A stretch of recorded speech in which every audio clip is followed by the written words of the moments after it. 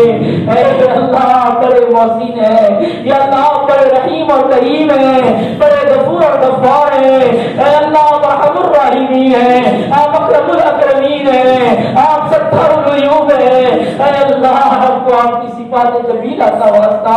امت پر رحم کھا لیجیے، امت پر رحم کھا لیجیے، امت پر رحم کھا لیجیے یا اللہ۔ رمضان جاتے جاتے یا اللہ ہماری سن لیجیے اور حالات کو سازگار بنا دیجیے یا اللہ، ناسازگاریوں کو ختم فرمائیے یا اللہ، نامناسب حالات کو ختم فرمائیے اے اللہ، مناسب حالات پیدا کر دیجیے یا اللہ۔ جو وبائی مرض میں شہید ہو گئے یا اللہ ان کی شہادتوں کو منظور فرمائیے، جنت الفردوس میں جگہ نصیب فرمائیے یا اللہ، ان کے گھر والوں کو صبر جمیل عطا فرمائیے اور جو لوگ اسپتالوں میں ہیں، گھروں میں چارپائیوں پر ہیں یا اللہ، سب کے لیے عافیت مقدر فرمائیے یا اللہ۔ کن کن کے نام بتائیں، کن کن کے نام لیں یا اللہ، جتنے بھی امت مسلمہ یا اللہ بیماریوں میں پڑی ہوئی ہے ان سب کے عافیت مقدر فرمائیے یا اللہ۔ آپ نے ہمیں سلامت رکھا ہے یا اللہ، موت تک سلامت رکھیے، موت تک عافیت عطا فرمائیے، کسی کا محتاج نہ بنائیے۔ کلمہ ایمان کے ساتھ عافیتوں کے ساتھ جلائیے اور جب بلاوا آئے مولا، چہرے پر اور لبوں پر مسکراہٹ ہو، چہرے پر لالی ہو یا اللہ، فرشتے گلدستے لے کر آ رہے ہو، گھر والے جدائی پر رو رہے ہو اے اللہ، کسی بندے بندی کا حق ہم پر باقی نہ ہو اور مولا، جدائی پر گھر کی طرف دیوار بھی رو رہی ہو یا اللہ، مصلی بھی رو رہا ہو اے اللہ، جائے عبادت بھی ہو رہی ہو اور قبر کہہ رہی ہو اہلا و سہلا یا اللہ، ایسی مبارک موت کا انتظام فرما دیجیے، قلب ایمان والی موت عطا فرمائیے، خاتمہ بالخیر فرمائیے۔ سورہ خاتمے سے ہماری اس پورے مجلس کی اور پورے گاؤں کی، پوری امت مسلمہ کی سورہ خاتمے سے حفاظت فرمائیے اے اللہ۔ پیارے آقا صلی اللہ علیہ وسلم نے جتنی بھی دنیا آخرت کی خیر اور بھلائیاں مانگی، رمضان کی رحمتیں، برکتیں، مغفرتیں مانگی، وہ ساری عطا فرمائیے،